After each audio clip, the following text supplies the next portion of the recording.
Hey guys, my name is Parker LaGrange, and my lesson, if I could go back 10 years and tell myself something, um, what I wish I would have known in high school is that I desperately needed Jesus.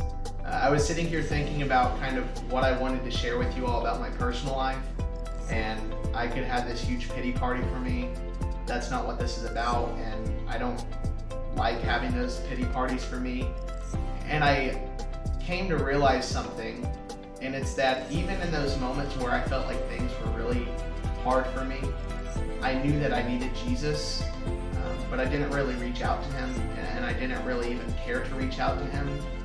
But now as I look back on my entire life, I realize in such a deeper sense, spiritually, physically, emotionally speaking, I needed him so desperately. Not in just my moments of weakness, but also in my moments of high, like when I was the highest in my life. I needed Jesus desperately. As I think about people needing Jesus, I think about the Gospels and how there are a lot of people who desperately needed Jesus. I think about the woman with the hemorrhage in Mark chapter 5, how she desperately was searching for someone to make her well. The years of reaching out to these doctors and no one could help her. And she came in contact with Jesus. And she had this hope that Jesus could heal her. And he did. I think about the centurion in Matthew chapter 8 who desperately wanted his servant to be healed, and he knew exactly who to reach out to.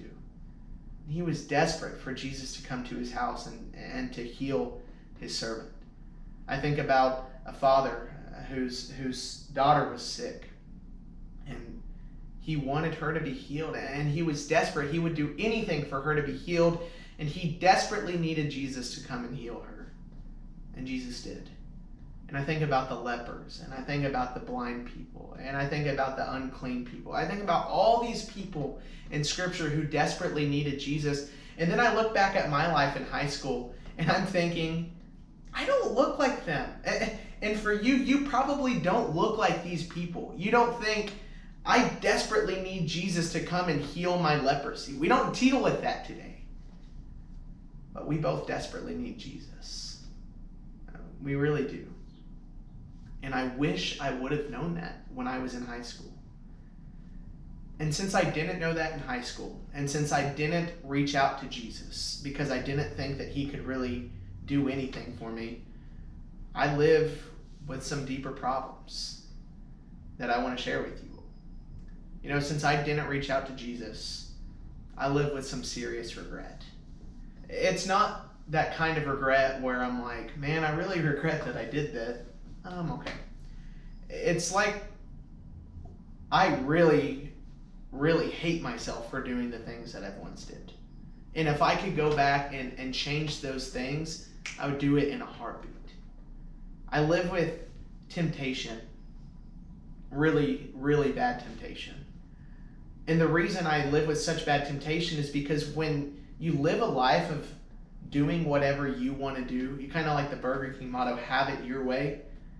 When you live a life of doing that constantly over and over and over again, the moment you try to set boundaries on yourself, the moment that you try to not do things that you want to do all the time, you're going to struggle. And I struggle hard, and I have to set limits on the things that I can do. Because if those limits aren't set, I'm just going to go off and do what I'm used to doing. And then the final thing is that I live with some serious spiritual immaturity. I went to Bible school for 2 years, and I learned from some incredible instructors. I grew closer to God. I learned the Bible, and I really connected with the Lord in a way that I never have before. And from that moment on, that's where I've been. I've been connected with the Lord. I've been thriving. I've been a Bible student, and I really feel like I'm getting things together. But imagine if I would have done that in high school, if I would have had a strong faith. Imagine if I went to church for the right reasons. Imagine if I would have paid attention in my Bible classes that I rarely went to. Imagine if I started my relationship with the Lord 4 years ago. I would be such a stronger Christian than the Christian that I am today. luckily for me, and 4 years from now, I can look back at where I am today and say, I'm thankful that I was pursuing the Lord. I'm thankful that I finally recognized that I desperately needed Jesus. You may have faced some things in your life. You may be currently facing some things in your life that are really, really tough. And I'm not going to discredit any of that. And you shouldn't either, because we all go through some things. But we need to understand this. Those things are not from God. The reason you face temptation, the reason you face illness, the reason you face things that you simply can't understand why you're facing them, those things aren't from God. We live in a fallen world. We live in a world that is full of sin and full of heartache and full of sickness and full of disease. That's because of sin. That's not from God. We read in James chapter 1, verse 17, that every good and perfect gift comes from above.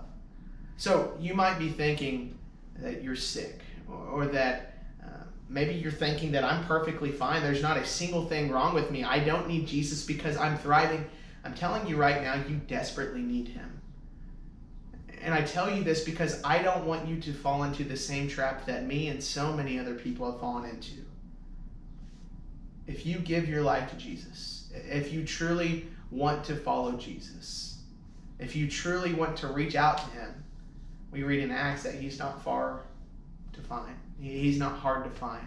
He's not far from you. And Jesus tells us in Mark chapter 8, verse 34, if you want to come and follow me, if you want to be a follower of Jesus, it's not like you're left in the dark.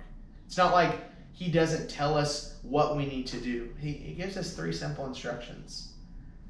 Once you recognize that you desperately need Jesus, and I hope you recognize that, here's the 3 things you've got to do. You've got to deny yourself. Why would Jesus say you need to deny yourself? It's because we so very naturally just do whatever we want to do.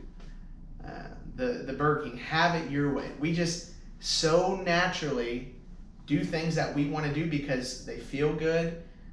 We don't think that they're going to come back to haunt us in the future. Oftentimes we just don't even think ahead. We just act. We don't ever think. Jesus says, if you want to follow me, you must deny yourself. You must deny your pleasures. You must deny the things that you want to do. You must take up your cross, and you must follow me. So here's my final advice to you, and then we'll get into some discussion together. If you think that you don't desperately need Jesus, you're wrong. Every single person that is living in this world today that has a pulse desperately needs Jesus, whether they believe it or not. And here's the final thing. Let Jesus be your closest friend. I've dealt with this, and I'm sure you have too, of, choosing a bad friend, choosing someone who you feel like you can trust, but you couldn't. Maybe they've betrayed you. Maybe they're unreliable. Maybe they didn't care about you. Maybe they used you. When you reach out to Jesus, you find a friend that cares about you. You find a friend that loves you. You find a friend who advocates for you. You find a friend who simply loves you. And there's not a better person to pick than Jesus. Friends, I wish I would have known in high school how desperately I needed Jesus. And still today, when I'm 22, when I feel like things are going very well in my life, I still desperately need Jesus. And 10 years from now, I still will desperately need Jesus. Find out how you can come in contact with him. Find out how to make him your friend, and find out how to just be in a strong relationship with him, and to not live a life of regret that unfortunately I have to live. I hope my wisdom helps you. I hope that this lesson has benefited you, and I hope that as a result of the things that we've talked about, that you can come to Jesus and you can come to know him because you desperately need him. So you just, talking about how much you needed Jesus. That's what you wish you knew. I grew up with Parker. He did need Jesus. That's it. No, seriously. Thanks for coming. Yeah, thanks for coming. Thanks for watching. Like and subscribe. No, on a serious note though, that was 10 years ago. Has that, I guess, short answer, Has that need changed for you now compared to then? In my eyes, yes, but the fact is that I've always needed Jesus. Yeah, so it's like I'm different now. Yeah. But it's like, so maybe I don't think I need him as much, but really you do. Yeah. Sin always. I mean, we're always going to need Jesus, and we're always going to be imperfect. We're always going to have a need for grace. Do you feel like? How do you see that need as you get older? I mean, has the need for grace kind of, would you say, gone down or been made smaller in your mind, or does it feel like you need it now more than ever? I feel like I need it now more than ever because I didn't have a standard when I was in high school. I didn't have a relationship with the Lord, and so I felt like I could do whatever I want and get away with whatever I want. Yeah. Now that I know the Lord, now that I know Scripture, yeah, I know what I have to do. And so when I'm not doing the things that I need to do, I quickly recognize I need the Lord's grace. I need to be better because I have a guideline now. It's like getting a Lego set, right? And not knowing what you're doing and just playing with the Legos and putting all the pieces together. And you're like, Mom, look at this. And she's like, wow, that's terrible. Because you don't have a guideline. But if you're looking at the instructions, you're going to build this Lego set that looks exactly like the picture on the box because you know how to do it. You know what to base it off of. I didn't know what I was basing my life off of. I was just building the Lego set with no instructions. It's almost like, into Romans 7, Paul talks about through the law I learned the knowledge of sin, and the more once he learned sin, it's like he realized, man, I do more of the things I hate. I don't like the things I do. Who could save me from this body? But it's like, thank goodness for Jesus Christ and His grace. But it's almost like the older I get, the more I realize the stuff I have to work on and sin. It's like, so that need's still there for you. Another question I would have for you, and maybe this kind of is related for those young people who are watching, is and really older too, but what are some things that keep us from seeing our need for Jesus? What do you think are some of the things that get in the way, distract us, or kind of block our view of it? I think there's a lot of different things that get in our way. I think when things are going extremely well for us, we don't think we need Jesus. I think when we're thriving, I think when we've got money, I think when we've got success and friendships that aren't failing, we don't think we need Jesus because we've got those other outlets and they're fulfilling those desires of the heart that we so desperately need. It's when those things start to trickle away. It's when we lose a loved one or we lose a friend or something happens with our relationship. When those things start to fade, we make really bad choices and we suffer for it. Exactly. Yeah. Our hearts open up to the fact of we need something to fill that. Oh, well, Jesus is always there, so I'll just reach out to Him in those moments and fill Him in my heart. Isn't it kind of sad to say that too, though? Yeah. In some ways, it's like I didn't realize how much I needed Jesus, and this is just honest truth. I think for young people too, a lot of times it is bad stuff that wakes us up. Yeah. But and in some ways it's good for us though, because then it shows us for the rest of our life, man, I've needed Him much more than I ever realized. Well, just think, you said it's sad that we do this, that we wait till these terrible, critical moments in our life to reach out to Jesus, but still at least, you're reaching out to Jesus. Because true. In my instance, when those terrible things happened, that wasn't my first reaction and I didn't reach out. Yeah. It took some time. It took some healing of my own, and it took the eyes of my heart being open to realize this is what I actually need.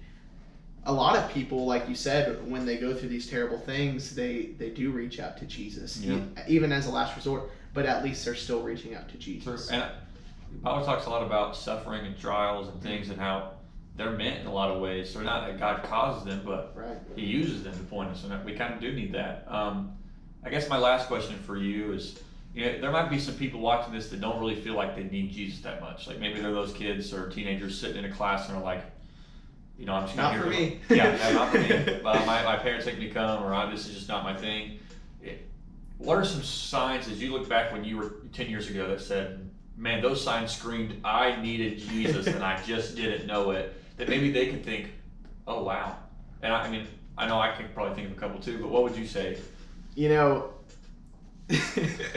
It's always and I was totally this kid who was just my demeanor in church, when I was there, is I was the kid that would lean back and rest my head up on the pew, and it was very obvious to other people I didn't want to be there. So I think that's a great sign if maybe you're that kid, or if you see kids that act like they don't want to be there and it's very obvious that they don't want to be there, they're the kids that need Jesus the most. True. If you see a kid that but it's not like it's not for them. It's they do need it. They just don't know it. Yeah, exactly. I think for me, I would just add a couple I think for one, sin being a real big struggle in your life should be a sign. I think usually it's made pretty evident for each of us.